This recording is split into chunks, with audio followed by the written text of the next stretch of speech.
नमस्कार साथियों, स्वागत है आपका एक बार फिर आपके अपने YouTube चैनल अभ्युत्थान पर। मैं गौरव यादव आज आपके सामने एक नया टॉपिक लेकर आया हूं। जैसा कि आपको जानकारी है, भारत का इतिहास हम पढ़ रहे थे। सबसे पहले हमने पढ़ा इंट्रोडक्शन ऑफ हिस्ट्री, उसके बाद हमने पढ़ा सिंधु घाटी सभ्यता। उसके बाद जब हमारा नेक्स्ट टॉपिक आता है वो है वैदिक सिविलाइजेशन यानी वैदिक सभ्यता। ठीक है, आज वैदिक सभ्यता पढ़ने जा रहे हैं। वैदिक सभ्यता का जो टाइम पीरियड माना जाता है वो 1500 से 600 ईसा पूर्व का माना जाता है। 600 BC का टाइम पीरियड माना जाता है। इसके बीच में वेदों की रचना हुई। वेदों के टाइम पीरियड को ही वैदिक काल कहा जाता है। ठीक है, उससे पहले सिंधु घाटी सभ्यता हमने पढ़ी। सिंधु घाटी सभ्यता का जो टाइम पीरियड था वो मानते थे अपन 2500 से 1750। ठीक है, उसके बाद फिर हमारा जाता है ये वैदिक पीरियड। वैदिक पीरियड का मानते हैं 1500 से 600 ईसा पूर्व का। ठीक है, उसके बाद में इसी में दूसरा पार्ट हो जाता है पोस्ट वैदिक। पोस्ट वैदिक पीरियड हो जाता है वो अपना 1000 से 600 या 500 तक अपना चलता है। ठीक है, उसके बाद अपना जो आता है वो है महाजनपद काल। महाजनपद काल का टाइम पीरियड 500 BC से स्टार्ट होता है। ठीक है, 520 या 600 BC से और 400 BC तक का। ठीक है, यानी महाजनपद काल अपना कब तक रहेगा? जब से लेकर जब मगध साम्राज्य का उदय हो जाएगा। मगध साम्राज्य के जो वंश है, हर्यक वंश, सुनाग वंश, नंद वंश, वहाँ तक रहेगा। उसके बाद जब मौर्य वंश का वहाँ पर शासन हो जाएगा, उसके बाद में अपन ऐतिहासिक काल में एंटर कर जाएंगे। हमारी जो टाइम मशीन है वो किस अकॉर्डिंग चल रही है हम उसे देखते हैं। सबसे पहले जो अपना प्रागैतिहासिक पढ़ते हैं अपन, प्री हिस्ट्री और प्रोटो हिस्ट्री पढ़ते हैं। वहाँ से जो पत्थर युग था, प्रस्तर युग पढ़ा। उसके बाद में हम प्रवेश करते हैं कांस्य युग में। कांस्य युग में सिंधु घाटी सभ्यता पढ़ी, जो आद्य ऐतिहासिक की श्रेणी में आता है। और आद्य ऐतिहासिक की श्रेणी में ही आता है अपना वैदिक काल। आद्य ऐतिहासिक काल कौन सा था? जहाँ पर हमें वहाँ पे अवशेष प्राप्त हो रहे हैं, वहाँ की जो लिपि पढ़ी जा रही है, लिपि नहीं पढ़ी जा रही है, लेकिन वहाँ से हमें अवशेष मिल रहे हैं। ऐसा सिंधु घाटी सभ्यता में था। लेकिन वैदिक सभ्यता में हमें क्या मिलते हैं? वेद मिलते हैं। परंतु एक चीज़ देखी जाए, वेदों की जो रचना हुई है वो रचना होती है महर्षि वेद व्यास ने इनकी रचना करी, और वो करी अप्रॉक्स 600 BC समथिंग। ठीक है, यानी एक तरीके से तो ये ऐतिहासिक काल में भी आ रहा है, क्योंकि हमारे पास में लिखित साक्ष्य भी हैं और इनके पुरातात्विक साक्ष्य भी हमें मिलते हैं। परंतु इनके जो टाइम पीरियड, जो रचना का जो टाइम पीरियड है वो है 600 BC के समथिंग, यानी महर्षि वेद व्यास ने इनका संकलन किया है। जबकि ये जो हमारे वेद, ऋग्वेद सबसे पुराना माना जाता है, इसका टाइम पीरियड 1500 से 1000 BC का है। उस बीच में वेद की रचना हुई नहीं है। एक श्रुति के रूप में ईश्वर द्वारा ऋषियों को उपदेश दिए गए, उनको कुछ ज्ञान दिया गया, उन्होंने उसको आगे पीढ़ी तक स्थानांतरित किया। इसी प्रकार पीढ़ी दर पीढ़ी उनमें चीज़ें जुड़ती गईं और वो श्रुति से संहिता ऐसे बनती गई। ठीक है, ये चीज़ें चलती रही। इसी प्रकार से यजुर्वेद का है, सामवेद का है, अथर्ववेद का है, यानी चारों वेदों का इस प्रकार से चलता रहा। उसके बाद में फिर ब्राह्मण ग्रंथ आए, आरण्यक आए, उपनिषद आए, वो उन्होंने उनकी व्याख्या वो करते रहे। लेकिन सबसे पहले जो संकलन किया जाता है वो वेद व्यास ने इनका संकलन किया, ऋग्वेद का। ठीक है, तो इसको भी हम दोनों श्रेणियों में मान सकते हैं। इसको ऐतिहासिक में भी मान सकते हैं और आद्य ऐतिहासिक में भी मान सकते हैं। ठीक है, आगे बढ़ते हैं हम। टाइम पीरियड मैंने अभी आपको बताया 1500 से 1000 तक का ऋग्वैदिक काल, और उत्तर वैदिक काल 1000 से 500 BC तक का। ऋग्वैदिक काल में ऋग्वेद की रचना होती,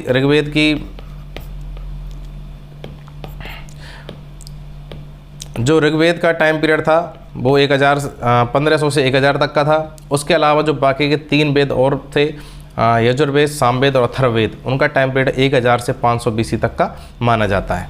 ठीक है, जो वैदिक सभ्यता के जो प्रादुर्भाव हुआ सिंधु घाटी सभ्यता के बाद में होता है। अब वैदिक सभ्यता के जो स्थापना करने वाले या फिर वैदिक जो लोग माने जाते हैं वो कौन से थे? वो थे आर्य लोग।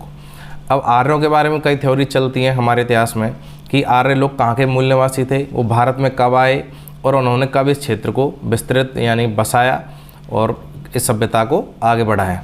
ठीक है, तो आर्यों के बारे में जो कई मत चलते हैं उसमें सर्वाधिक जो प्रचलित मत है वो मैक्स मूलर का माना जाता है। एक जर्मन विद्वान थे मैक्स मूलर, उन्होंने जो थ्योरी बताई, उन्होंने बताया कि जो मध्य एशिया वाला भाग है, जो आज ईरान वाला जो भाग माना जाता है, ईरान तुर्की वाला, उस भाग से ये लोग आए और भारत में आकर के बसे। जो गंगा, यमुना और ये सिंधु की जो सब नदियाँ हैं, सहायक सप्त सैंधव जो प्रदेश है उसमें आकर के ये लोग बसे।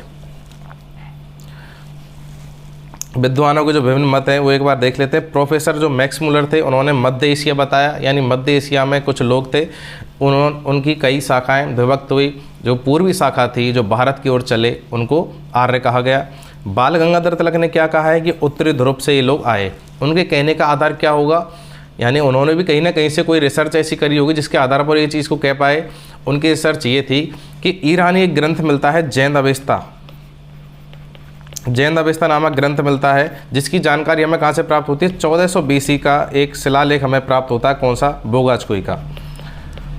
बोगाचकोई का एक अभिलेख हमें प्राप्त होता है। कहाँ से? मध्य एशिया या एशिया माइनर से। ठीक है, मध्य एशिया वाले जो अभिलेख हैं वहाँ से जैन अवेस्ता की जानकारी मिलती है ईरानी ग्रंथ की, और वो ईरानी जो ग्रंथ है वो हमारे ऋग्वेद के समकालीन माना जाता है। ठीक है, उसमें 6 महीने की रात और 6 महीने के दिन का वो मिलता है, कहीं ना कहीं उसमें संकलन मिलता है। तो वहाँ से बाल गंगाधर तिलक ने ये चीज़ निकाली कि 6 महीने की रात 6 महीने का दिन कहाँ पे होता होगा, पोल्स पे होता है, यानी हमारे नॉर्थ पोल या साउथ पोल पे होता है। तो उन्होंने जो अपना मत दिया वो नॉर्थ पोल का दिया कि वो लोग वहाँ से चल करके मध्य एशिया में आए और वहाँ से वापस ये लोग अपने इंडिया में प्रवेश किया। यहाँ से अलग अलग शाखा विभक्त हुई। पूर्वी शाखा भारत की मानी जाती है, आर्यंस की मानी जाती है। दयानंद सरस्वती ने तिब्बत बताया। अविनाश चंद्र व्यास ने सप्त सैंधव प्रदेश बताया। अब इस मत में कोई खास ज़्यादा दम है नहीं, क्योंकि सप्त सैंधव प्रदेश तो आर्यवर्त बना था कि जहाँ यहाँ पर ये आर्य लोग आकर के बसे थे, जहाँ वैदिक सभ्यता का प्रादुर्भाव हुआ था। ठीक है, नेहरिंग और प्रोफेसर गार्डन चाइल्ड ने दक्षिणी रूस वाला क्षेत्र बताया। गंगानाथ झा ने ब्रह्मर्षि देश बताया। गाइल्स ने बताया हंगरी और डेन्यूब नदी घाटी, और प्रोफेसर पेंका ने बताया जर्मनी के मैदानी भाग। यानी हर विद्वान की अपनी अलग थ्योरी है, लेकिन भारत में सर्वाधिक जो प्रचलित मत है वो मैक्स मुलर का माना जाता है। यानी वैदिक सभ्यता का जो प्रादुर्भाव हुआ वो आर्यंस ने किया, आर्यों ने किया। ठीक है, वैदिक काल में जो ज्ञान था वो ईश्वर ने किसको दिया, ऋषियों को दिया। उस ज्ञान को पीढ़ी दर पीढ़ी सुनाया गया, पढ़ाया गया। ठीक है, अपने शिष्यों के द्वारा, और इस प्रकार से पीढ़ी दर पीढ़ी चीज़ें आगे बढ़ती गई। लेकिन उसका जो संकलन है वो महर्षि वेदव्यास ने किया। इसलिए इस जो वेदव्यास है, इस संहिता को क्या कहते हैं, इसको श्रुति संहिता भी कहते हैं, क्योंकि जो सुनी गई यानी पीढ़ी दर इस चीज़ को सुना गया और आगे बढ़ाया गया। इसके वेदव्यास इसके कौन थे, निर्माता नहीं थे, इसके संकलनकर्ता थे। ठीक है, वैदिक और आर्य सभ्यता का प्रादुर्भाव हुआ सैंधव सभ्यता के पश्चात। इसमें वेदों की रचना हुई वैदिक सभ्यता में, जिसके वेदों का अर्थ क्या होता है, ज्ञान, यानी ईश्वरीय ज्ञान। ठीक है, वैदिक संस्कृति के जो निर्माता वो कौन है, वो आर्य हैं। आर्य शब्द का अर्थ क्या होता है, श्रेष्ठ। आर्य शब्द का श्रेष्ठ अर्थ माना जाता है। मैक्स मुलर ने 1853 में आर्य शब्द का प्रयोग एक श्रेष्ठ जाति के रूप में किया है, और इनकी भाषा कौन सी हुआ करती थी, संस्कृत भाषा हुआ करती थी। वैदिक सभ्यता से पहले जो अपने यहाँ पर सिंधु घाटी सभ्यता हुआ करती थी, उसमें किसी प्रकार की लिपि का या भाषा का हमें प्रमाण नहीं मिलता है। अगर कोई लिपि हमें प्राप्त हुई है सिक्कों के माध्यम से, अभिलेख के माध्यम से, उसको आज तक पढ़ा नहीं जा सका है। परंतु जो ऋग्वेद की भाषा मानी जाती है वो संस्कृत है। वेदों की रचना भी बाद में संस्कृत में हुई है। ये मैप के माध्यम से आप देखें, जो मध्य एशिया वाला जो पार्ट है, यहाँ से हिंदुस्तान में हिंदुकुश श्रेणी जो पड़ती है, हिंदुकुश श्रेणी जो पामीर घाट से और इधर हिमालय निकलता है, तो हिंदुकुश श्रेणी को पार कर करके दर्रों के माध्यम से ये लोग भारत में आए और इस क्षेत्र में आकर के ये लोग बस गए। ठीक है, जिसको आर्यवर्त बाद में कहा गया। ऋग्वेद संहिता की रचना इस काल में हुई और संकलन कब हुआ, 600 ईस्वी में। इसकी जो ऋग्वैदिक काल है, इसकी जानकारी का एकमात्र जो स्रोत है वो कौन सा है, ऋग्वेद है। इस काल में ओनली सिर्फ एक ग्रंथ की रचना हुई ऋग्वेद की। मूलतः ग्रामीण सभ्यता थी। अब ग्रामीण सभ्यता के बारे में एक थोड़ा सा कन्फ्यूजन इस चीज़ में क्रिएट होता है। एक इससे 1000 साल पहले की सभ्यता और उसके 1000 साल बाद जब हम वैदिक सभ्यता को पढ़ रहे हैं, ये ग्रामीण सभ्यता और वो नगरीय सभ्यता कैसे। परंतु जो ऐतिहासिक प्रमाण हमारे पास प्राप्त हैं उनके अकॉर्डिंग वैदिक सभ्यता सिंधु घाटी सभ्यता के बाद की सभ्यता है और एक ग्रामीण बेस्ड सिविलाइजेशन थी। यहाँ के लोग जो थे वो कृषि पर आधारित थे, पशुपालन पर आधारित थे। ठीक है, इनका कृषि उनके लिए क्या मुख्य कार्य हुआ करता था। आर्य शब्द की जानकारी कहाँ से प्राप्त होती है, वो ऋग्वेद से प्राप्त होती है। ऋग्वेद में 36 बार आर्य शब्द का उल्लेख किया गया, यानी ये तो तय है कि हम आर्यंस हैं। जो नॉर्थ इंडिया में रहने वाले लोग हैं वो आर्यंस की श्रेणी में माने जाते हैं, और जो साउथ इंडियन लोग हैं वो द्रविड़ माने जाते हैं, यानी वो मूल निवासी भारत के द्रविड्स हैं। आर्यंस मध्य एशिया से आए। 1400 ईसा पूर्व में बोगाचकोई में जो अभिलेख प्राप्त हुआ उसमें 4 देवताओं का वर्णन मिलता है। कौन कौन से? इंद्र, मित्र, वरुण, नासत्य। अब इनके बारे में एक आपको चीज़ बताता हूँ। जो मैंने अभी ईरानी ग्रंथ का जिक्र किया था, जैन अवेस्ता, उसमें भी इन चारों देवताओं का वर्णन है। ठीक है, यह अभिलेख कहाँ से मिलता है? ये मिलता है तुर्की से। तुर्की से ये अभिलेख मिलता है। कौन सा? बोगाचकोई का। यहाँ पर 2 कबीले हुआ करते थे, उन 2 कबीलों में अक्सर युद्ध हुआ करता था। ठीक है, अब इन 2 कबीलों में शांति समझौता किया गया कि भाई ज़्यादा मत लड़ा करो आपस में, ठीक है, मिल बांट के रहा करो या फिर अपने कोई क्षेत्र बांट लो। इस प्रकार से इनके बीच में कोई समझौता किया गया।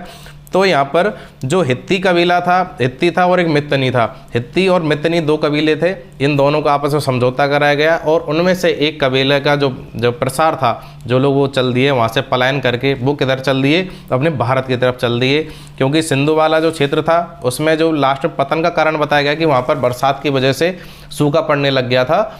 तो वहाँ का क्षेत्र तो उनके लिए उपयोगी रहा नहीं कि रहने के लिए। जो मध्य एशिया से वो चल कर आएंगे तो अफगानिस्तान पाकिस्तान वाला एरिया क्रॉस करेंगे, हिंदू को उसको तभी क्रॉस करेंगे ना भारत में आने के लिए, तो वो एरिया तो उनके रहने के अनुकूल था नहीं। उसके बाद जब वो भारत में आए तो यहाँ पर उनको 7-8 नदियों का जो पानी था उसके बीच में उपजाऊ मैदान मिला, जो उनके लिए बहुत ज़्यादा उपयोगी था। वहाँ पर वो पशुपालन और कृषि के अपने जो महत्वपूर्ण कार्य थे उनको कर सकते थे। ठीक है, तो वो लोग वहाँ से चले। अब ये कोई प्रमाणिक नहीं है कि हित्ती और जो मित्तनी जो 2 कबीले थे उनमें से कौन सा कबीला यहाँ पर चल करके आया, परंतु उनका जो समझौता था अभिलेख के अनुसार में, उसमें 4 देवताओं की कसमें उन्होंने खाई कि आगे से कभी हम आपस में युद्ध नहीं करेंगे, एक दूसरे पर आक्रमण नहीं करेंगे। वो कौन कौन से देवता थे? इंद्र, वरुण, मित्र और नासत्य, जिसको हमारे ऋग्वेद में भी अभिलेख है और जैन अवेस्ता में भी अभिलेख है, और बोगाचकोई से वहाँ के अभिलेखों की पुष्टि होती है। ठीक है, यहाँ तक की सारी बातें आपको समझ में आ गई होंगी। अवेस्ता ग्रंथ ईरानी भाषा में मिलता है। इसका जो भौगोलिक विस्तार था वो कौन सा था? सप्तसैंधव प्रदेश था। सप्तसैंधव प्रदेश कौन सा हुआ? सिंधु नदी और उसकी 6 सहायक नदियाँ। 6 सहायक नदियों में एक नदी का जिक्र भी होता है जो थी सरस्वती नदी, जो आज विलुप्त हो चुकी है, लेकिन उस टाइम की सबसे प्राचीन और सबसे पवित्र जो नदी मानी जाती थी वो सरस्वती नदी मानी जाती थी। उसको देवी की और नदियों की देवी की भी संज्ञा दी गई है। ठीक है, सप्तसैंधव प्रदेश था, 7 नदियों का क्षेत्र। कौन कौन सी नदियां हैं? सिंधु है, सरस्वती है, सतुद्री, यानी उस टाइम में नाम हुआ करता था सतुद्री, आज बोलते हैं सतलज नदी, जो पंजाब में और हिमाचल में होकर के निकलती है और पाकिस्तान में प्रवेश कर जाती है। बिपाशा, ब्यास नदी, महर्षि वेद व्यास का द्वारा इसका माना जाता है उद्गम। बिपाशा, ब्यास नदी, परुष्णी, रावी नदी, बेतस्ता, झेलम नदी और अश्किनी, चिनाब नदी, यानी इन क्षेत्रों का जो इन नदियों का उपजाऊ मैदान था, इनका दुआब क्षेत्र था, उनके बीच में आकर के ये लोग बस गए। इनका विस्तार अफगानिस्तान, पंजाब, पश्चिम उत्तर प्रदेश तक था। ठीक है, सतलज से यमुना के बीच वाला जो क्षेत्र था उससे ब्रह्मवर्त भी कहा गया। इसे ऋग्वेद सभ्यता का केंद्र कहा गया, क्योंकि जो ऋग्वैदिक सभ्यता का मुख्य केंद्र तो कौन सा? यमुना और सतलज के दोआब क्षेत्र बन गया। यहाँ से इनकी जो शाखा हैं वो आगे बढ़ते हुए चलेंगे, लेकिन सबसे शक्तिशाली केंद्र कौन सा बनेगा? जो सतलज और यमुना से बीच वाला क्षेत्र है, आर्यों की सभ्यता का मुख्य केंद्र बन जाएगा। तो हाँ, इस मैप के माध्यम से आप देख सकते हैं इस प्रकार से। ये इधर ये सिंधु नदी जा रही है, ये सरस्वती है, ये यमुना है, ये सतलज नदी है, ये ब्यास नदी है। इस प्रकार से नदियों के क्षेत्र में ये लोग आपस में बसे हुए हैं। और ये उत्तर प्रदेश का पूर्व जो पश्चिमी उत्तर प्रदेश वाला भाग है, दिल्ली के आसपास वाला रीजन, वहाँ तक ये लोग बस गए। और ये वाला जो रीजन था ये सबसे महत्वपूर्ण रीजन यहाँ का माना गया कि आगे चलकर बड़े बड़े जो महाजनपद हैं उनका विस्तार हुआ, और जो मुख्य कुरु जो वंश था वो उसका भी उद्भव यहीं पे होता है। ठीक है, ये तो कौन सी स्थिति है? ये 1500 से 1000 के बीच की जो स्थिति है, जहाँ पर आर्यंस आए हैं और यहाँ पर आकर के बस गए हैं, ये स्थिति तब की है। फिर इनका जो विस्तार होगा वो इधर पूर्व की तरफ होने लगेगा, कुछ दक्षिण की तरफ होने लगेगा, यानी इस प्रकार से आगे विस्तार होगा। कौन सा? 1000 से 600 ईस्वी तक का। उसके बाद फिर महाजनपद काल अपना आ जाएगा। पहले हम यहाँ की पॉलिटिकल, ज्योग्राफिकल और जो यहाँ की सोशल कंडीशंस हैं हम उनको एक बार पढ़ लेते हैं। वेदों के बारे में, जो अपने चारों वेद हैं, षड्दर्शन हैं, वेदांग हैं, इन सब चीज़ों को, उपवेद हैं, इन सब चीज़ों को मैं इतिहास के जो परिचय मैंने पढ़ाया था उसमें सबको मैं कवर कर चुका हूँ। फिर भी मैं आपको एक बार रिपीट कर देता हूँ। वेद अपने कौन कितने थे? 4 थे। कौन कौन से थे? ऋग्वेद, यजुर्वेद, सामवेद और अथर्ववेद। इसमें से जो 3 वेद हैं इनको वेद त्रयी कहा जाता है। वेद त्रय इसलिए कहा जाता है क्योंकि इनके अंदर धार्मिक कर्मकांडों के बारे में, ईश्वरीय ज्ञान के बारे में, इन चीज़ों के बारे में बताया गया है। और जो आम जनजीवन से जो रिलेटेड जो अपना ग्रंथ है वो है कौन सा? अथर्ववेद। इसकी रचना सबसे लास्ट में हुई और इसकी अथर्वांगिरस यानी अथर्व ऋषि और अंगिरस ऋषि ने इसकी रचना करी। वेदों के पश्चात कौन से आए? ब्राह्मण ग्रंथ आए। ब्राह्मण ग्रंथों का जो उद्देश्य था वो था सरल भाषा में वेदों को आम जनजीवन तक पहुंचाना, आम लोगों तक पहुंचाना, क्योंकि वेदों में क्या क्या चीज़ें लिखी हुई हैं, किस हिसाब से हमें अपना जीवन जीना चाहिए, क्या धार्मिक कर्मकांड होने चाहिए, कैसे अनुष्ठान हमें करना चाहिए, इस प्रकार से सारी चीज़ें जो हमारी एक तरीके से कोई, जैसे भारत में एक दंड संहिता चलती है आईपीसी, भारतीय दंड संहिता, उसके अकॉर्डिंग उसमें सारी चीज़ लिखी हुई है। अगर आप ये काम करते हैं तो उसके लिए ये सज़ा निर्धारित है, उसमें अलग अलग धाराएं हैं। इसी प्रकार से संहिताएं थी, इन संहिताओं में सारे नियम लिखे हुए थे। ये धर्म, आप इस धर्म को फॉलो कर रहे हैं तो आपको इन नियमों का पालन करना है, ये इस हिसाब से आपको जीवन अपना जीना है। ठीक है, तो उन सब चीज़ों को सरल भाषा में पहुँचाने के लिए ब्राह्मणों ने ब्राह्मण ग्रंथों की रचना करी और उनकी व्याख्या करी। ऋग्वेद जो ग्रंथ था उसमें 8 अष्टक, 10 मंडल, 1028 सूक्त और 10,580 मंत्र बताए गए। मंत्रों से मिलकर सूक्त बनते थे, सूक्तों से अष्टक या मंडल बनते थे और मंडलों से क्या बनता? पूरा जो बाल खिल्ले और उससे बना क्या? ऋग्वेद। यानी इस प्रकार से जैसे ये मंत्र हो गए, मंत्र के ऊपर क्या हो गया? हाँ, ये सूक्त हो गए, सूक्त के ऊपर अष्टक या मंडल हो गए, 18 मंडल, 8 अष्टक, 10 मंडल यानी 18 हो गए। उसके बाद फिर क्या हो गया? बाल खिल्ले, यानी जो पार्ट थे किसके? ऋग्वेद के, बाल खिल्ले हो गए। उसके बाद हो गया अपना ऋग्वेद। यानी इस प्रकार से पूरा ऋग्वेद बना, उसकी रचना हुई। ठीक है, इसमें जो 10वां मंडल था ऋग्वेद में, उसमें 3 सूक्त थे, पुरुष सूक्त, नदी सूक्त और एक विवाह सूक्त। तो जो हमारे यहाँ पर 7 नदियों का हमने उल्लेख अभी पढ़ लिया, सप्तसैंधव प्रदेश पढ़ लिया। ऋग्वेद में 25 नदियों का उल्लेख बताया गया है, जिसमें जो नदी सूक्त था आखिरी मंडल 10वें मंडल में, उसमें नदी सूक्त में 21 नदियों का वर्णन यहाँ उल्लेख मिलता है। जो उस टाइम में नदियाँ थी, जिनको जानकारी थी, उनका उल्लेख ऋग्वेद में किया गया है। सिंधु को सबसे महत्वपूर्ण नदी बताया गया है, क्योंकि सप्तसैंधव प्रदेश कब बन रहा है? जब सिंधु और सिंधु की 6 अन्य सहायक नदियाँ मिल रही हैं तो सप्तसैंधव प्रदेश बन रहा है। और सर्वाधिक जो पवित्र नदी है वो कौन सी मानी जा रही है? सरस्वती नदी मानी जा रही है। यानी सरस्वती नदी देवी तमाम मानी जाती थी, नदियों की देवी के रूप में पूजी जाती थी। ठीक है, सामाजिक स्थिति के बारे में पढ़ते हैं थोड़ा।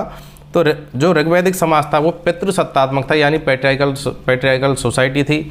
और सामाजिक संगठन का जो आधार था वो क्या था? गोत्र था। गोत्र शब्द के जो पहले जो उत्पत्ति हुई, जब उसको जहाँ पर गायों को बांधा जाता है यानी गोधन को रखा जाता है, उस स्थान को गोत्र कहा जाता था। परंतु बाद में ये जातिगत व्यवस्था से या फिर जन्म व्यवस्था के आधार पर, जन्म वंश के आधार पर प्रमाणित हो चुकी थी। और इसको जिस एक परिवार में जन्म लेने वाले या एक वंश में जन्म लेने वाले को उसका गोत्र कहा जाता था। ठीक है, समाज की सबसे छोटी इकाई कौन सी हुआ करती थी? वो परिवार हुआ करती थी। यानी एक रक्त समूह के जो लोग जहाँ पर रह रहे हैं, यहाँ पर पैदा हुए हैं, वो परिवार हो गया। और जिसका मुखिया कौन होता था? पिता होता था। ठीक है, उसे कुलाब भी कहते थे। अब परिवार में जो सबसे बड़ा जो मुखिया है वो कौन है? पिता है। अगर कोई परिवार में कोई गलत कार्य करता है तो उसके लिए दंड देने का जो कार्य होगा वो कौन करेगा? पिता करेगा। यानी ऋग्वेद में जो ऋग्वेद में इससे रिलेटेड भी जानकारी हमें प्राप्त होती है कि पिता द्वारा दंड दिया जाता था।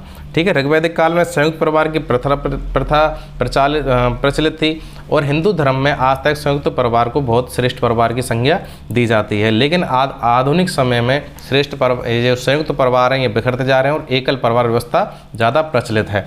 दादा नानी दादा, नानी, नाती, पोते आदि के लिए एक शब्द नप्तरी का प्रयोग यहाँ पर किया जाता है। ठीक है, 10वें मंडल में पुरुष सूक्त है, मैंने अभी आपको बताया 3 सूक्त थे, नदी सूक्त, विवाह सूक्त और पुरुष सूक्त। इसमें 4 वर्णों का हमें वर्णन प्राप्त होता है। जो व्यवस्था आज जातिगत, जो व्यवस्था आज भी प्रचलित है, जिसके ऊपर संविधान में आरक्षण व्यवस्था और ये सब की जाती हैं, यानी कि SC, ST, OBC, जनरल, ये सारी चीज़ें कहाँ से, जो सबसे पहले इनकी उत्पत्ति कहाँ से होती है, वो ऋग्वेद के 10वें मंडल के पुरुष सूक्त से इसकी जानकारी हमें मिलती है कि समाज को 4 वर्णों में बांटा गया। वो कौन कौन से?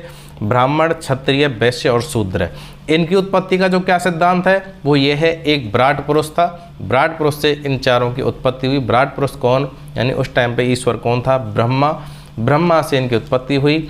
ये इस तरीके से आप देख सकते हैं, ब्रह्मा के मुख से जो ज्ञान निकल रहा है या उपदेश निकल रहा है वो ब्राह्मण हो गए, यानी कि जो मुँह से जो ज्ञान देने का काम है, उपदेश देने का काम है, धार्मिक कर्मकांड करने का जो काम है वो किसको मिला?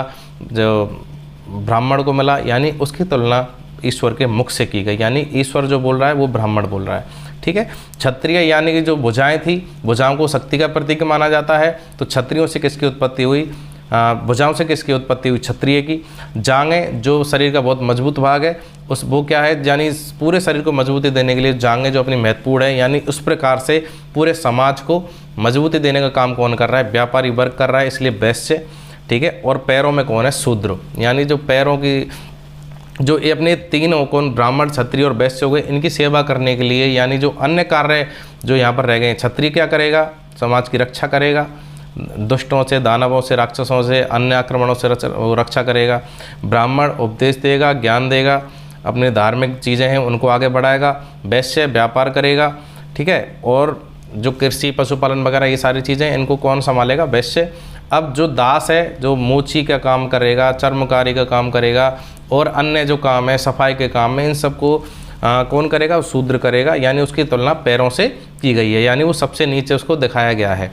ये सबसे ज़्यादा जो ब्राह्मणों की इस मामले में जो निंदा की जाती है आज के समय में, वो इसलिए की जाती है क्योंकि ब्राह्मणों ने अपने आप को श्रेष्ठ रखा और शूद्रों को सबसे नीचा बना दिया गया। इस व्यवस्था को आज तक कोई भी ख़त्म नहीं कर पाया है। ठीक है, तो ये अपनी 4 उत्पत्ति बता दी, किसकी? ब्राह्मण, क्षत्रिय, वैश्य और शूद्र की। किसी विराट पुरुष से इनकी उत्पत्ति हुई।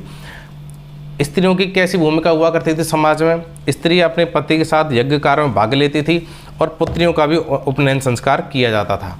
यानी उस समाज में उपनयन संस्कार का बहुत महत्वपूर्ण स्थान था। उपनयन संस्कार क्या होता है? एक तरीके से एक बच्चे का दूसरा जन्म माना जाता है। उसको आप समझें थोड़ा सा। उपनयन संस्कार यानी जब बच्चा हमारा बड़ा हुआ, किशोर अवस्था की तरफ वो अग्रसर है, शैशव अवस्था से निकला है, तो उसे पढ़ाई के लिए ऋषियों के पास में भेजा जाता था, आश्रमों में। तो उस टाइम पर उसका धार्मिक कर्मकांड करके पूजा पाठ की जाती थी, जिससे कि अच्छी शिक्षा प्राप्त करे। उससे कहा जाता है उपनयन संस्कार। ठीक है, पुत्रों का भी होता था, लेकिन पुत्रियों का भी उपनयन संस्कार किया जाता था। इसी कारण ऋग्वेद में जो हमें कई विदुषी महिलाओं के नाम मिलते हैं, लोपामुद्रा, घोषा, अपाला, विश्वारा जैसी अनेक स्त्रियों का वर्णन हमें मिलता है, जिनका ऋग्वेद में बहुत महत्वपूर्ण स्थान माना जाता है। ठीक है, शिक्षा में भी स्त्रियों का महत्वपूर्ण स्थान था, क्योंकि पुत्रियों को उपनयन संस्कार भी दिया जा रहा है।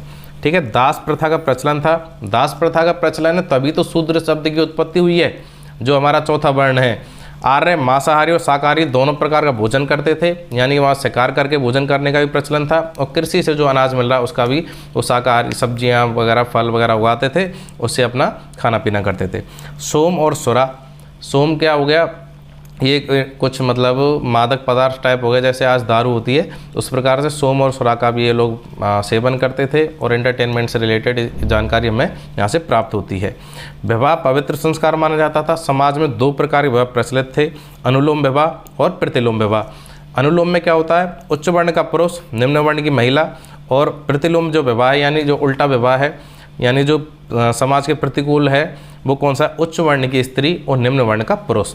ठीक है, इसके अलावा 8 प्रकार के विवाह जो प्रचलित थे वो हम किस में पढ़ेंगे? पोस्ट वैदिक पीरियड में पढ़ेंगे। यानी जो विवाह के प्रकार हैं वो 8 हो जाते हैं, जिसमें 4 प्रशंसनीय हैं और 4 निंदनीय हैं। उनको हम आगे उत्तर वैदिक में पढ़ेंगे। यहाँ की जो राजनीतिक जो सिचुएशन थी वो क्या थी? कबीलाई व्यवस्था पर ये लोग आधारित थे, यानी कबीले थे। जैसा मैंने आपको बताया, हित्ती और मैथिनी जो कबीले थे, कहाँ पर?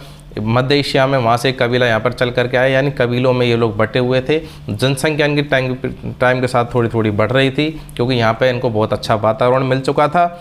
ऋग्वैदिक लोग जनों और कबीलों में विभाजित थे। कबीले का एक राजा भी होता था, जिसको क्या बोलते थे, जिसको बोलते थे गोप। ठीक है। आर्यों को 5 पंचजन भी कहा गया, यानी कि इन आर्यों में जो मुख्य 5 कबीले थे वो कौन कौन से थे? यदु, अनु, द्रहु, पुरु और तुर्वसु। ठीक है, ये 5 मुख्य जो कबीले हुआ करते थे और इनका हमें वर्णन यहाँ से प्राप्त होता है। कुलों के आधार पर ग्राम का निर्माण होता था। कुल क्या है? सबसे छोटी इकाई यानी परिवार, जिसमें एक रक्त समूह के या एक वंश के लोग रह रहे हैं, वो परिवार हो गया। परिवार से क्या बनेगा? गांव बनेगा। गांव से क्या बनेगा? विश्व बनेगा। और विश्व से क्या बनेगा? जन बनेगा। ठीक है, इस प्रकार से कबीलाई संगठन तैयार होता है। गांव वो परिवार, परिवार से गांव, गांव से विश्व, विश्व से जन। आज के परिप्रेक्ष्य में अगर बात करें, परिवार से क्या बना? एक कॉलोनी बनी या गांव बना। गांव से क्या बना? कोई तहसील, कस्बा या कोई पंचायत समिति, इस प्रकार का कुछ बना। ठीक है, और उससे मिलकर के एक जन बना, यानी जनपद बना या जिला बना। ठीक है, उस जन का जो प्रधान हुआ करता था वो जनपति होता था या राजा होता था। ठीक है, यहाँ तक क्लियर है। उसके बाद हम आगे बढ़ते हैं। जो भी मैंने आपको 5 कबीले बताए, 5 कबीलों में पहला जो द्रुहु है, इसका सिंधु नदी के पार वाला क्षेत्र है। जो दूसरा है, इसका जम्मू कश्मीर वाला क्षेत्र माना जाता है। ठीक है, जो तीसरा 5वां जो यदु है, उसका माउंट आबू या राजस्थान के नीचे जो सरस्वती का मुहाना है, जहाँ पर सरस्वती नदी समुद्र में गिरती थी, उसके आसपास वाला जो क्षेत्र था वो यदु के पास था। बीच वाला जो मुख्य आर्यावर्त क्षेत्र है, जो आर्यों का मुख्य केंद्र माना जाएगा, पुरु माना जाएगा, यानी कि आगे चलकर यहाँ से महाभारत की जो पात्र हैं उनका किरदार वहाँ से मिलने स्टार्ट हो जाएंगे। कुरु वंश यहाँ पर प्रचलित होगा। ये जो मध्य वाला पार्ट है, ये दिल्ली वाला पार्ट बनेगा, यानी इंद्रप्रस्थ, हस्तिनापुर वगैरह इस एरिया में आएंगे। ठीक है, फिर एक तुर्वसु है, उसका जो सरयू नदी और इनके आसपास वाले यानी उत्तर प्रदेश वाला क्षेत्र इसके अंडर में आता था, क्योंकि बाद में विस्तारित हुए, उसके बाद में ये कबीले प्रचलित हुए। सबसे पहले इस एरिया तक ये आकर के लोग बसे थे। ठीक है, यहाँ से आगे बढ़ते हैं। मैंने अभी आपको बता ही दिया, कुल से ग्राम, ग्राम से विश्व, विश्व से जन, और जन से क्या बनेगा? अपना राष्ट्र बनेगा। राजतंत्रात्मक शासन प्रणाली है। राजतंत्रात्मक यानी राजा का शासन हुआ करता था, और राजा का कार्य क्या होगा? राजा का कार्य होगा कबीले की रक्षा करना, यानी वो मुख्य आदमी है। बाहर के कोई आक्रमण वगैरह होते हैं उनसे उसकी रक्षा करेगा। वहाँ पर अगर कोई आताताई है, वो उनको परेशान कर रहा है, उससे उनकी रक्षा करेगा। ठीक है, इनकी जो सभा हुआ करती थी ऋग्वैदिक काल में, सभा में विदत ऋग्वैदिक काल में सभा और विदत परिषद में महिलाओं की सक्रिय भागीदारी हुआ करती थी, यानी उनकी जो राजसभा हुआ करती थी उसमें महिलाओं की भागीदारी थी। बलि एक टैक्स हुआ करता था, जिसे जो प्रजा थी वहाँ की, वो अपनी स्वेच्छा से पे करती थी। अगर उनकी मर्जी नहीं है, उनके पास में उतना नहीं हुआ है फसल वगैरह, तो वो लोग पे नहीं कर रहे हैं, तो उनके लिए कोई ऐसी बाध्यता नहीं थी। परंतु उत्तर वैदिक काल तक आते आते जो ये बलि कर है, इसको परमानेंट कर दिया गया और 1/16 पार्ट इसको कर दिया गया। यानी जो भी तुम्हारे पास आय आ रही है किसी भी साधन से, पशुपालन से, कृषि से, तो उसका 1/16 आपको कहाँ पे करना पड़ेगा? राजा को, क्योंकि राजा का जो वंशानुगत वहाँ पर हो जाएगा उत्तर वैदिक काल में। ठीक है, इस काल में जो यहाँ की भूमि है उसके कौन मालिक, स्वयं कौन है? वो वही हैं जो लोग उसको भूमि को कर रहे हैं, यानी राजा वहाँ की भूमि का मालिक नहीं है। यानी राजा के पास में रक्षा करने का अधिकार तो है, उसके पास क्षत्रिय, उसके पास सेना है, परंतु उसके पास भूमि का अधिकार नहीं है, ना ज़बरदस्ती टैक्स लेने का अधिकार है। लेकिन ये चीज़ें धीरे धीरे डेवलप होंगी जब कबीलाई संगठन से ये लोग थोड़े सभ्यता की ओर आगे बढ़ेंगे, ये सारी चीज़ें सिस्टमेटिक होती चली जाएंगी। ठीक है, छोटे राजाओं को रजक कहते थे, बड़े को राजन, सबसे बड़े को सम्राट कहा जाता था। यानी कि जो किसी बड़े जनपद पर राज्य कर रहा है, जो ज़्यादा शक्तिशाली है वो सम्राट कहलाएगा, उसे कोई छोटा है वो राजन कहलाएगा, और कोई ज़्यादा ही छोटे कबीले पर रह रहा है उसको रजक कहा जाएगा। ठीक है, ये संगठन एक बार आप पुनः देख सकते हैं। कुलप से ग्रामीणी, ग्रामीण से विस्पति, और विस्पति से राजा। यानी कि कुल का जो मुखिया है वो कौन है? कुलप है। ग्राम का ग्रामीणी है, यानी सरपंच हो गया, प्रधान हो गया। विश्व का विस्पति हो गया, जन का जनपति या राजा हो गया। ठीक है, कुल क्या था? एक रक्त समूह के सदस्य हो गए। ग्राम क्या है? अनेक परिवारों का समूह है। विश्व कई ग्रामों का समूह है।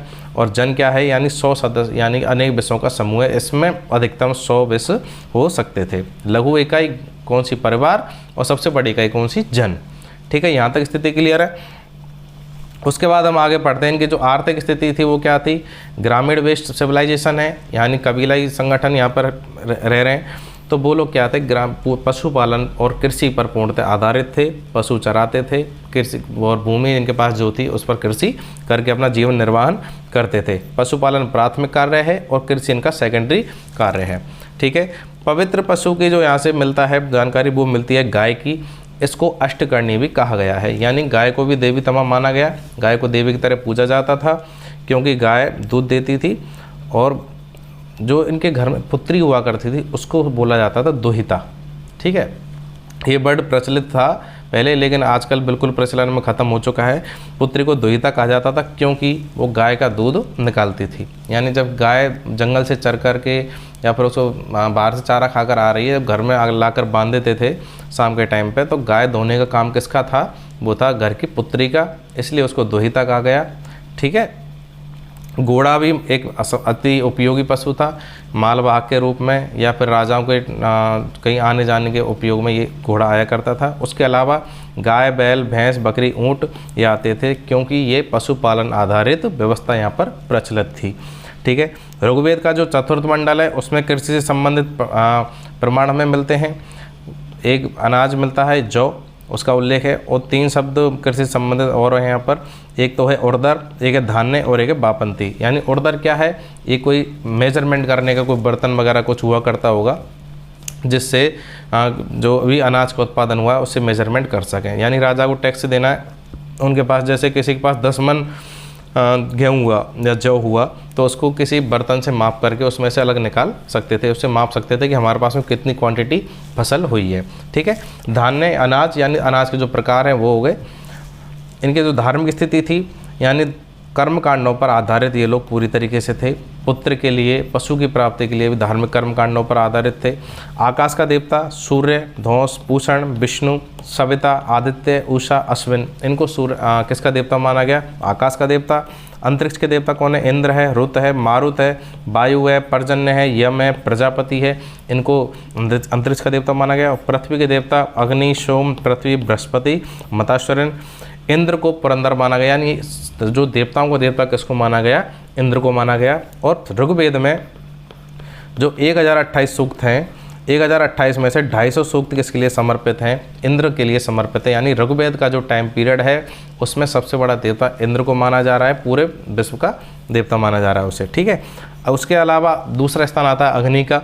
अग्नि को भी महत्वपूर्ण देवता माना गया, उसके लिए 200 सूक्त समर्पित हैं और वरुण के लिए 30 सूक्त समर्पित हैं।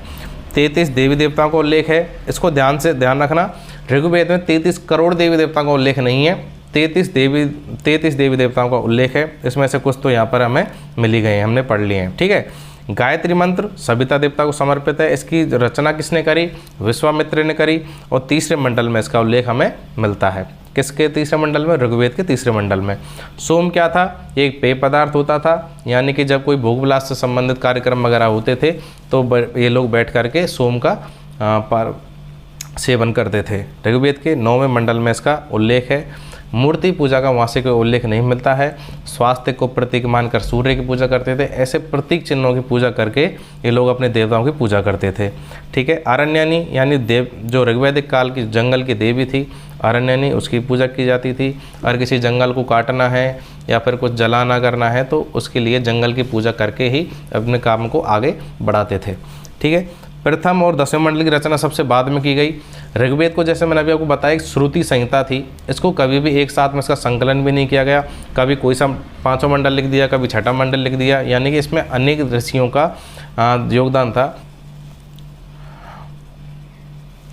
यानी एक साथ में सारे मंडलों की रचना हुई नहीं है, अलग अलग टाइम पीरियड में इनकी रचना हुई। यानी जो कोई ऋषि है उसने कुछ उपदेश दे दिए, ठीक है, कभी किसी ने दे दिए। मैं एक बार आपको थोड़ा सा बता देता हूँ कि कौन कौन से मंडल किसको समर्पित हैं।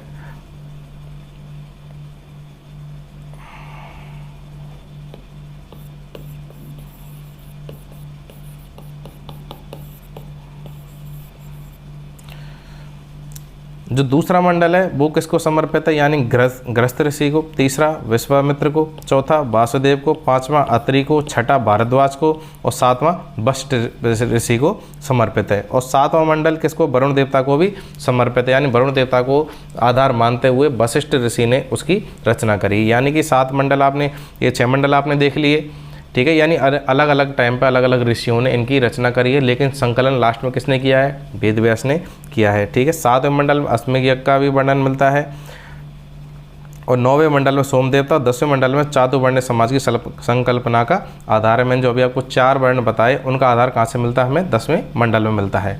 ठीक है, इस प्रकार से हाँ, जो ऋग्वेद में एक मंत्र मिलता है जो शिव से रिलेटेड है, उसमें शिव को क्या कहा गया, त्र्यंबकम।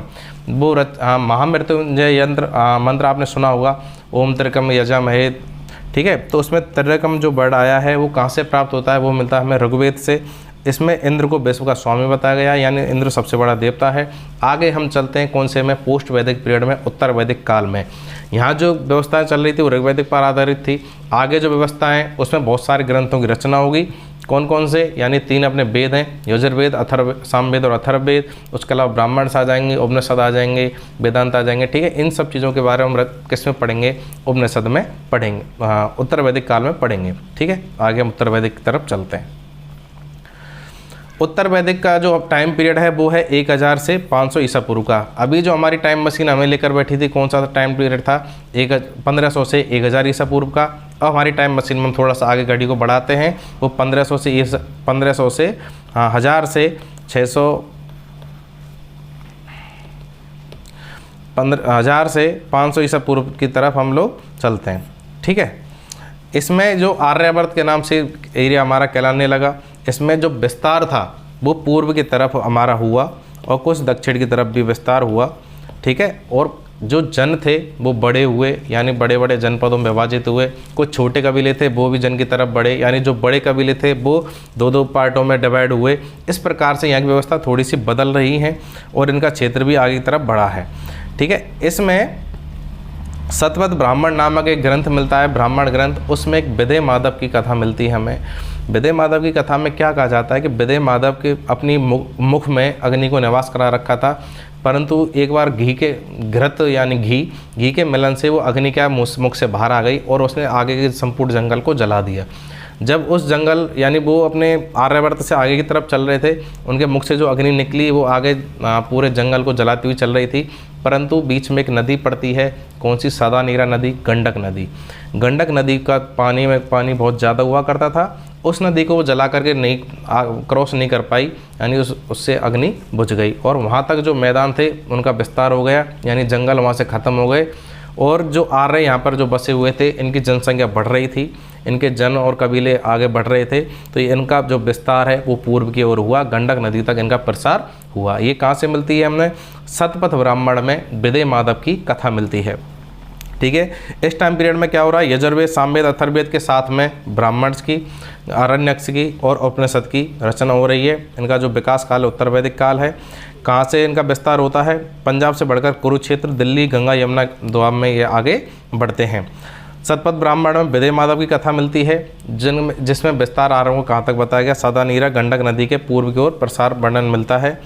500 ईसा पूर्व के समथिंग ये लोग कौशल, विदय व अंग राज्य से परिचित हो चुके थे। यानी कि जब ये 500 ईसा पूर्व के पास पहुँचेंगे तो महाजनपद काल आ जाएगा और ये जो जनपद थे 16 महाजनपदों में विभक्त हो जाएंगे, बड़े बड़े।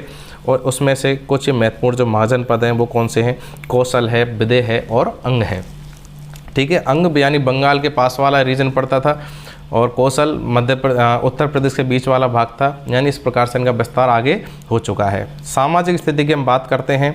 सामाजिक स्थिति कैसी थी वहाँ की, वर्णाश्रम व्यवस्था थी। अभी जो मैंने आपको बताया 4 वर्ण थे, कौन कौन से, ब्राह्मण, क्षत्रिय, वैश्य और शूद्र।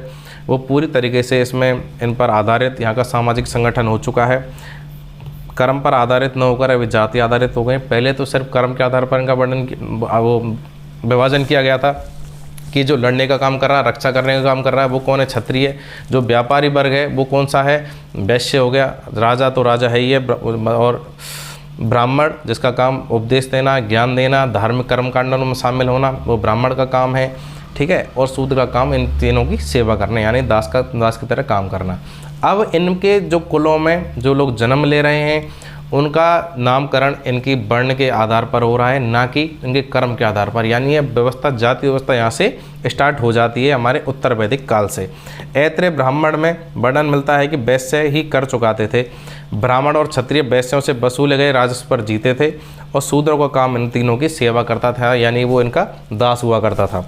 ठीक है, ब्राह्मण, क्षत्रिय, वैश्य और शूद्र, इनको आप याद रखें। उससे आगे हम चलते हैं। शतपथ ब्राह्मण में इनकी इस काल की जो महत्वपूर्ण विदुषी महिलाएं थी, गार्गी, मैत्रेयी, वेदवती, ग्रहिता, इस टाइम पीरियड की विदुषी महिलाएं थी, इनका वर्णन यहाँ मिलता है। पितृसत्तात्मक समाज था जिसका स्वामी कौन था? पिता। सेम ऋग्वैदिक काल में भी पितृसत्तात्मक समाज है, पिता स्वामी है, परिवार के किसी भी सदस्य को गलती करने पर दंड दे सकता है। उसी प्रकार से यहाँ की व्यवस्थाएं भी चल रही हैं। ठीक है, उत्तर वैदिक काल में गोत्र व्यवस्था स्थापित हुई है। गोत्र क्या था? जो स्थान जहाँ पर गायों को रखा जाता था, गोधन को रखा जाता था, वो पहले तो गोधन के लिए यूज किया जाता, लेकिन बाद में जो मूल पुरुष का जो वंशज थे उनके लिए यूज किया जाने लगा। जो जाबालोपनिषद है उसमें ब्रह्मचर्य, गृहस्थ, वानप्रस्थ और संन्यास आश्रम का भी उल्लेख हमें प्राप्त हो जाता है। अब ये क्या चीज़ है? हमारे जीवन में को 4 चरणों में विभाजित किया गया, 4 स्टेजेस ऑफ लाइफ। वो कौन कौन से हैं? पहला सबसे आता है ब्रह्मचर्य जीवन, गृहस्थ, वानप्रस्थ और संन्यास। इनको हम डिवाइड कैसे करते हैं? एक तरीके से हम इनको, जैसे अगर किसी इंसान की आयु हम मान के चलें 100 साल, तो 0 से जो 25 साल का जो टाइम पीरियड है वो आ जाएगा अपना गृहस्थ में। ठीक है, उस ब्रह्मचर्य में, सॉरी, वो आ जाएगा ब्रह्मचर्य में। 25 से 50 का मान के चलें, वो आ जाएगा गृहस्थ में, और 50 से 75 का वानप्रस्थ में, और 75 से जब तक वो जिए जब तक संन्यास में।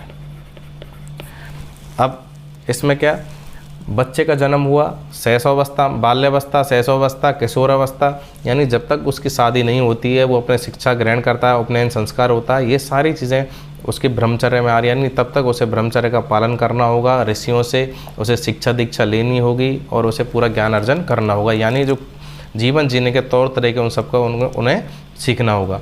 उसके बाद में उसकी शादी कर दी जाएगी, उसकी एक पत्नी होगी, गृहस्थ आश्रम में वो प्रवेश करेगा, उसका एक खुद का परिवार होगा, उसके बाल बच्चे होंगे, और उनके लिए वो अपना परिवार का निर्वहन करेगा, उन बच्चों के लालन पोषण करेगा।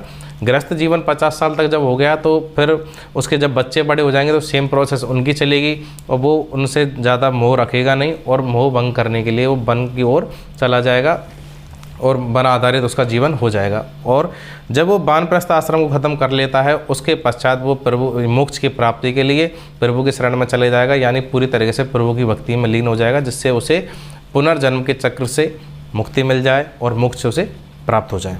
ठीक है, इस प्रकार की व्यवस्था, आश्रम व्यवस्था उसमें बनाई गई। राजनीतिक जो व्यवस्थाएं थी उस टाइम की, वो क्या था? क्षेत्रीय राज्यों का उदय हो रहा था। जैसे मैंने आपको बताया, जनसंख्या बढ़ रही है, जनसंख्या बढ़ने के साथ में जनों का भी विभाजन हो रहा है, विस्तार हो रहा है। जो बड़े जन है वो पार्ट डिवाइडेड हो रहे हैं, और कोई ज़्यादा बड़ा कबीला है वो आसपास के कबीलों पर अधिकार भी कर रहा है। यानी ये सारी चीज़ें चलने लग गई थी। ठीक है, कबीलों पर शासन करने वाला राजा उस प्रदेश पर शासन करने लगा, यानी कोई छोटा जन है वो बड़ा हुआ, बड़े का प्रदेश बना लिया उसने, 2-4 जनों को और शामिल करके, तो उसका राजा जो था उस प्रदेश पर शासन करने लगा। दैवी उत्पत्ति का सिद्धांत कहाँ से मिलता है? ऐत्रेय ब्राह्मण ग्रंथ से हमें प्राप्त होता है। राजतंत्रात्मक व्यवस्था मजबूत हुई, राजा हुआ करता था। अब ये व्यवस्था क्या है, जब रेगुलर चल रही है हज़ारों 500-700 सालों से, अब ये रेगुलर हो गई है। यानी राजा का जो लड़का है अब वो राजा ही बन रहा है, यानी राजा का लड़का हुआ, युवराज घोषित हुआ, और जैसे राजा की मृत्यु होगी या फिर राजा अपना पद छोड़ेगा या संन्यास लेगा तो उसका जो बेटा है वो कौन बन जाएगा? राजा बन जाएगा। ठीक है, राजा को सम्राट कहा जाने लगा, एकराट और अधिराज कहा जाने लगा। यानी उसका जो प्रदेश का क्षेत्र हुआ करता था उसके अकॉर्डिंग इसका नामकरण होता था। कोई ज़्यादा बड़ा प्रदेश है वो सम्राट हो गया, कोई छोटा है वो अधिराज हो गया। इस प्रकार से इनका नामकरण होता था। राजा का जो राज्याभिषेक हुआ करता था वो राजसूय यज्ञ के द्वारा संपन्न होता था। इसकी जो जानकारी हमें प्राप्त होती है शतपथ ब्राह्मण से प्राप्त होती है। राज्य यजुर्वेद जो ग्रंथ लिखा गया अपना वेद, उसमें उच्च अधिकारियों को रत्नी कहा गया है। रत्नी कौन है? यानी कि राजा की सभा में बैठने वाले लोग, यानी उनके मंत्री। जैसे आज कोई राज्य का शासन चल रहा है, मुख्यमंत्री होता है या फिर केंद्र में प्रधानमंत्री है, उसकी एक कैबिनेट होती है।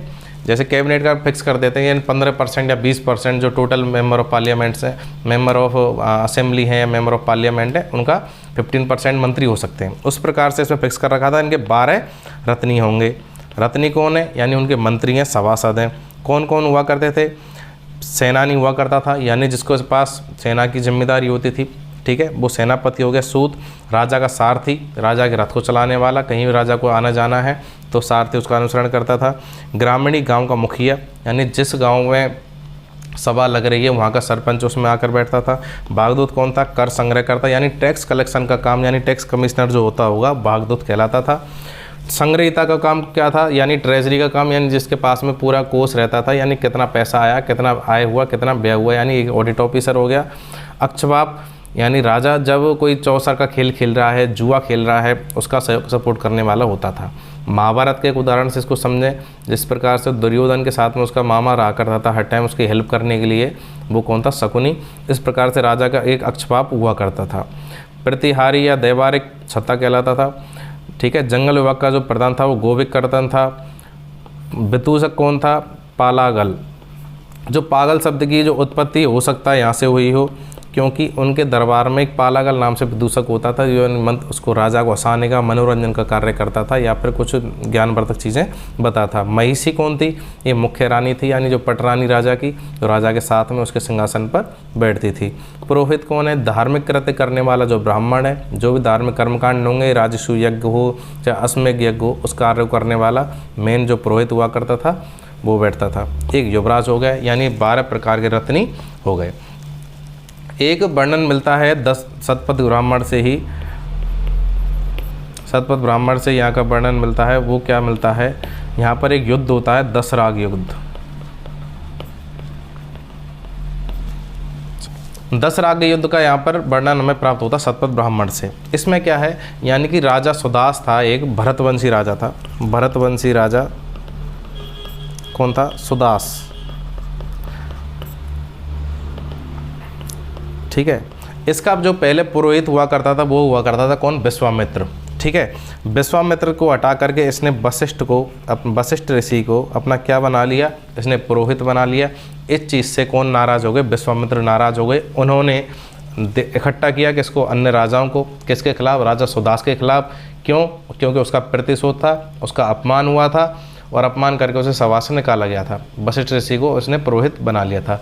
तो इसने 10 राजाओं को इकट्ठा किया और 10 राजाओं ने मिलकर के सुदास पर आक्रमण किया, परंतु सुदास एक बहुत शक्तिशाली राजा था, उसकी अंत में विजय हुई, ठीक है।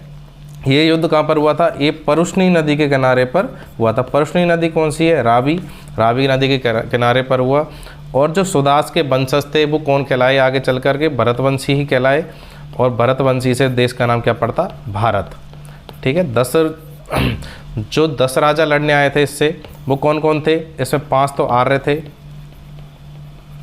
और 5 कौन थे? अनार्य,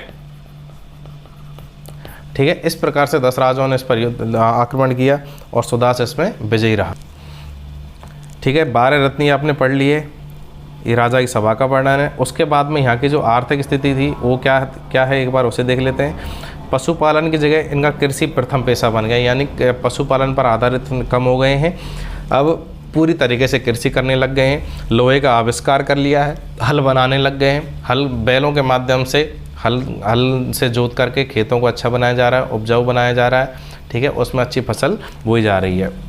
शतपथ ब्राह्मण में कृषि के 4 क्रियाओं के बारे में उल्लेख मिलता है। कौन कौन सी? जुताई, बुआई, कटाई और मड़ाई, यानी 4 प्रकार जो चारों विधाएं होती हैं कृषि में, वो चारों विधाएं कहाँ प्राप्त हो रही हैं? शतपथ ब्राह्मण में।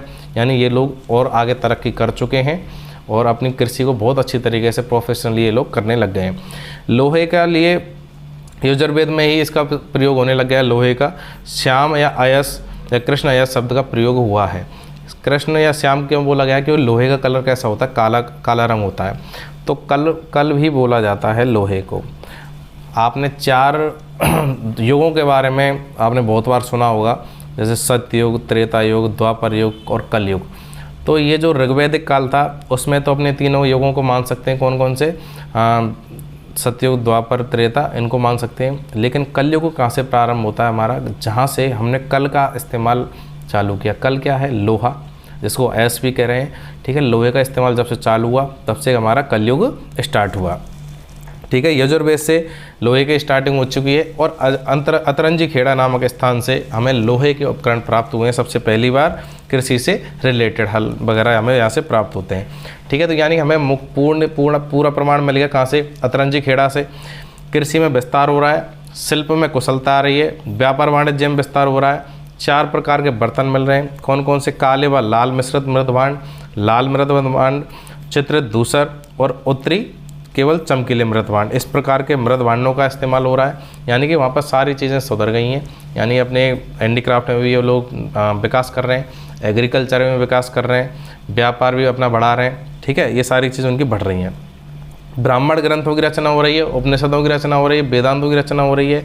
ब्राह्मण ग्रंथों में सबसे जो ग्रंथ श्रेष्ठ माना जाता है वो श्रेष्ठन, ब्राह्मण ग्रंथों में श्रेष्ठन शब्द का उल्लेख हमें मिलता है। श्रेष्ठन कौन था, यानी व्यापारियों में कोई श्रेष्ठ व्यापारी होता होगा जिसको श्रेष्ठन कहा गया है। वजसनेयी संहिता में 100 डांडों वाले जलपोत का उल्लेख है। जलपोत क्या होते हैं, यानी कोई बड़ा जहाज जिसमें 100 डांडे यानी कोई बड़ा लंगर वाला जहाज हुआ करता होगा, ठीक है। उसका उल्लेख हमें यहाँ से प्राप्त हो रहा है। अगर जब कोई लंगर वाला जहाज इस्तेमाल किया जा रहा है तो ये फैक्ट है कि समुद्री व्यापार वो लोग जानते थे और समुद्र के थ्रू बाहर तक ये व्यापार करने लग गए थे।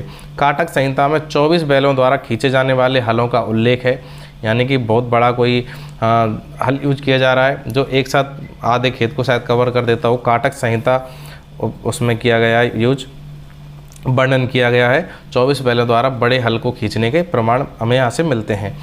यजुर्वेद में अनाजों का वर्णन है, यानी कि जब एग्रीकल्चर में उन लोगों ने विकास किया है तो वो धान भी जो उगाने लगे हैं, जौ भी उगाने लगे हैं, उड़द, मूंग, गोधूम, मसूर, इनका भी वर्णन हमें यहाँ से मिलता है। किससे, यजुर्वेद से, ठीक है। आगे चलते हैं। निष्कु, शतमान, पाद, कृष्णल, रतिका, गुंजा, ये नाप की इकाइयाँ हैं। वेट के वो हैं पैमाने, यानी कुछ जो कोई हमें मेजरमेंट करना होता था हम इन टर्म्स का इस्तेमाल करते थे।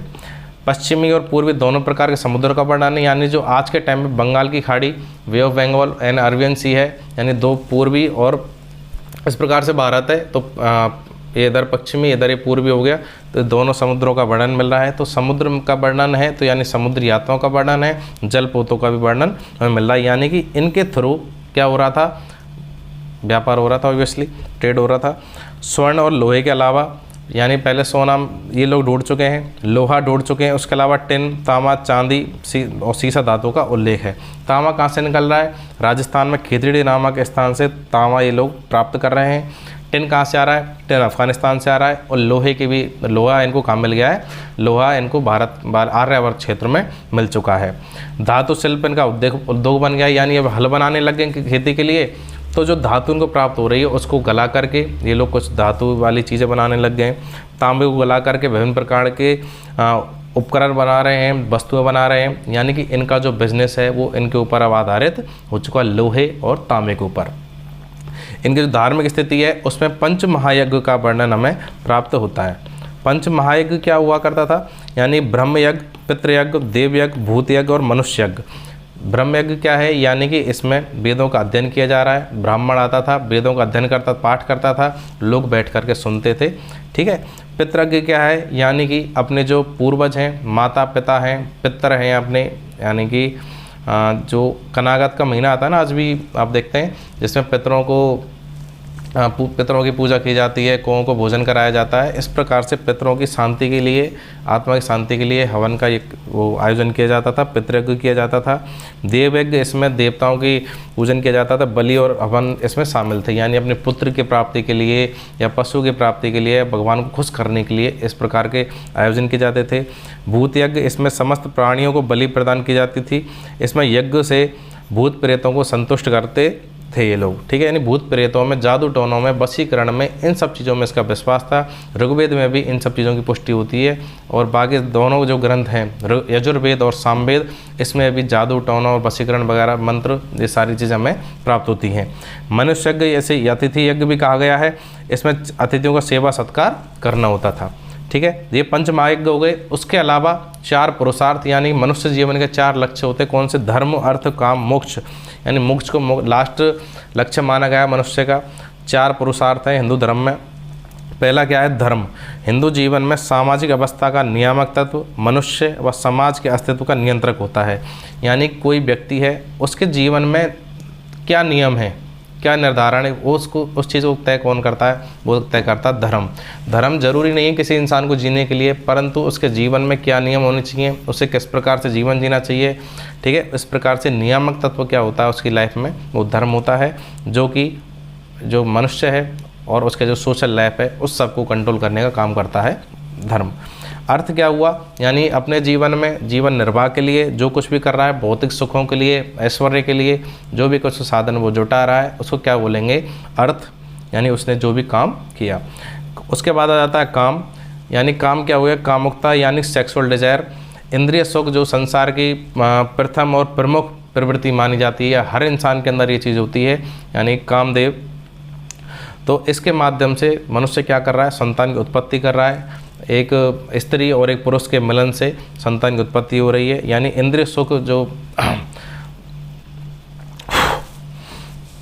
सबसे लास्ट में जो आता है वो है मोक्ष। हिंदू जो विचारधारा है, हिंदू धर्म की विचारधारा, उसके अंतर्गत पुनर्जन्म की अवधारणा पर बहुत ज़्यादा बल दिया गया है। यानी कि कोई इंसान अगर मरता है तो उसकी आत्मा, शरीर तो यहीं पर रह जाएगा, ठीक है, उसकी आत्मा शरीर से निकल करके चली जाती है और उस आत्मा का वास किसी और शरीर में होता है। यानी एक शरीर को छोड़ करके आत्मा दूसरे शरीर में जाती है, ठीक है। इस प्रकार की अवधारणा हमारे हिंदू धर्म में दी गई है।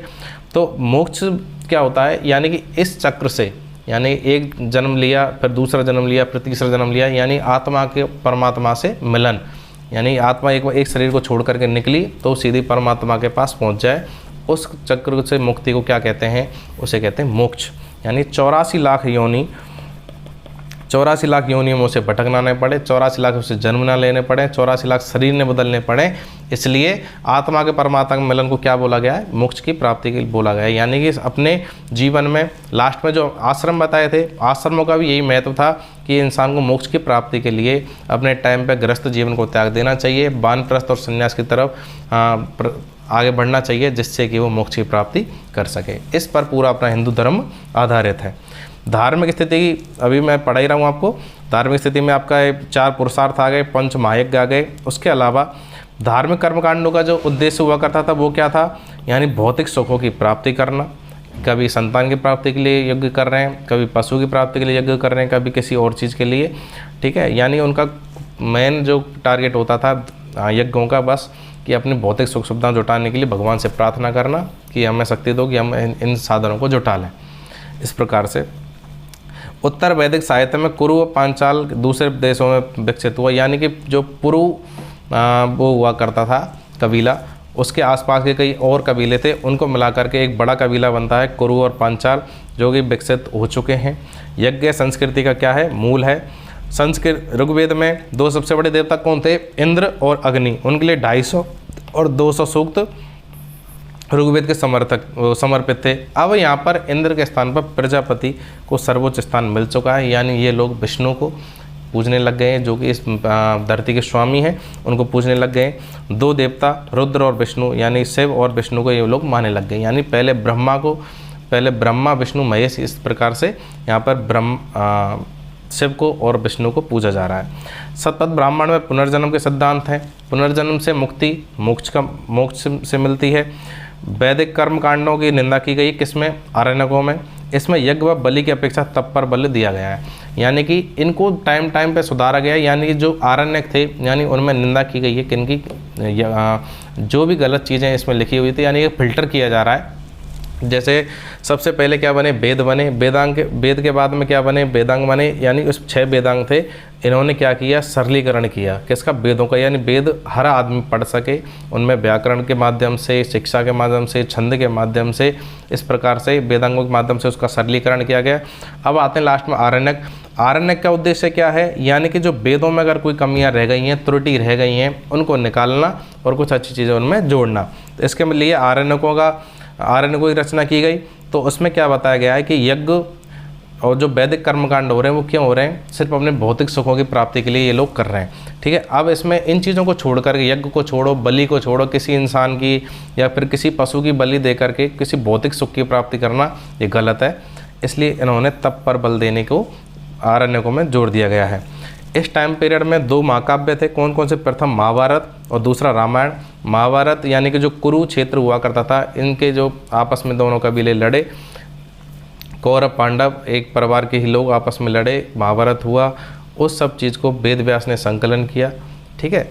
और इसमें पहले 8,800 श्लोक हुआ करते थे, बाद में बढ़कर 12,000 हुए और लास्ट में चल कर के 1 लाख इसमें हो गए। इसको सतसहस्त्री संहिता भी कहा जाने लगा, ठीक है। इसी प्रकार से रामायण में 24,000 श्लोक हैं।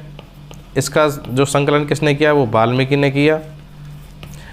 कालांतर में 16वीं शताब्दी में तुलसीदास जी ने इसको रामचरितमानस के रूप में इसका अनुवाद किया और इसे आम जन तक पहुँचाने में उनका महत्वपूर्ण योगदान है। उत्तर वैदिक काल में बहुदेववाद, वासुदेव संप्रदाय, षड दर्शन का बीजारोपण भी हो चुका है।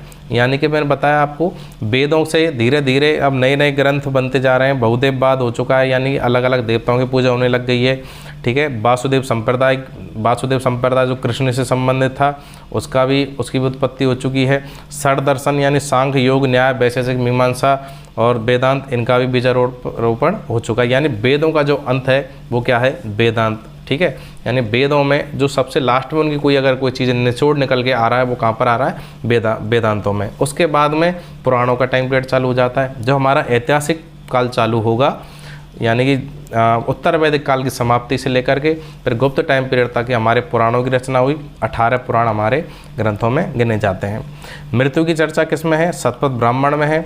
मोक्ष की चर्चा किस में है? उपनिषद में है। परीक्षित को मृत्युलोक का देवता बताया गया है। परीक्षित कौन थे? अर्जुन के पौत्र थे। अर्जुन के पुत्र कौन हुए? अभिमन्यु। और अभिमन्यु के ज्येष्ठ पुत्र कौन थे? परीक्षित। तो परीक्षित को किसको देवता माना गया है? इस काल में मृत्यु का देवता माना गया। शतपथ ब्राह्मण में स्त्रियों को क्या बोला गया है? अर्धांगिनी, ठीक है। सबसे लास्ट में हमारा रह जाता है प्रमुख जो यज्ञ हैं। उस टाइम में कौन कौन से यज्ञ होते थे? अश्वमेध यज्ञ, राजसूय, अगस्त्योमेध, अग्निष्टोमेध, सौत्रामणि और पुरुषमेध यज्ञ, ठीक है। अश्वमेध क्या है? यानी एक घोड़े को छोड़ा जाता था राजा के माध्यम से, और जब जहाँ तक वो घोड़ा जाए वहाँ तक साम्राज्य का विस्तार होता था। अगर उसको घोड़े को रोक के चैलेंज करे राजा को, हाँ भाई इससे आगे घोड़ा ये हमारी सीमा है, इससे आगे घोड़ा नहीं जा सकता, तो राजा अपनी सेना भेज करके उसे जीतता था, उससे युद्ध करता था। राजसूय क्या है? यानी राजा का जो राजकुमार है, युवराज, जब उसका राज्याभिषेक होगा, वो राजा घोषित किया जाएगा तो राज्याभिषेक होगा और राजसूय यज्ञ होगा, ठीक है। अग्निष्टोम जो यज्ञ है वो उसमें पापों के क्षय और स्वर्ग की ओर जाने वाली नौका के रूप में, यानी कि अपने जो भी पाप किए हैं उनसे मुक्ति हो और स्वर्ग की ओर जाने के लिए एक यज्ञ किया जाता था, उसे एक नौका के रूप में भी पेश किया गया है। सौत्रामणि यज्ञ में पशु व सुरा की आहुति दी जाती थी। और पुरुष में क्या था? राजनीतिक वर्चस्व के लिए स्वस्थ व विद्वान पुरुष की बलि का प्रावधान था। यानी कोई व्यक्ति बाहुबली है, जिसका समाज में प्रतिष्ठा है और अपनी राजनीतिक प्रतिष्ठा को बढ़ाना चाहता है, अपना बाहुबल दिखाना चाहता है, तो किसी विद्वान पुरुष की बलि देता था, ठीक है। 5 प्राणियों की बलि देने का यहाँ पर प्रावधान है, ठीक है। यहाँ पर अपना कंप्लीट होता है कौन सा? पोस्ट वैदिक पीरियड। उसके बाद हम पढ़ेंगे क्या? वैसे तो आता है महाजनपद काल, लेकिन उसके समकालीन जैन धर्म और बौद्ध, जैन धर्म और बौद्ध धर्म पढ़ने के बाद में फिर हम महाजनपद पढ़ेंगे। यानी कि जो आर्यवर्त था, आर्यवर्त जो बड़े कबीलों में विभाजित हुआ, बड़े जन बने, यहाँ से 16 जनपद बन चुके हैं। 16 जनपद से हमारा जो ऐतिहासिक काल है वो स्टार्ट हो जाएगा, हम उसको पढ़ेंगे, ठीक है। आज की क्लास हमारी यहीं कंप्लीट होती है। आज का ये सेशन आपको कैसा लगा, इसके बारे में आप ज़रूर बताएं कमेंट्स के माध्यम से। और अगर आपने सेशन पूरा देखा हो तो उसके लिए बहुत बहुत धन्यवाद। जय हिंद, जय भारत, राम राम साहब।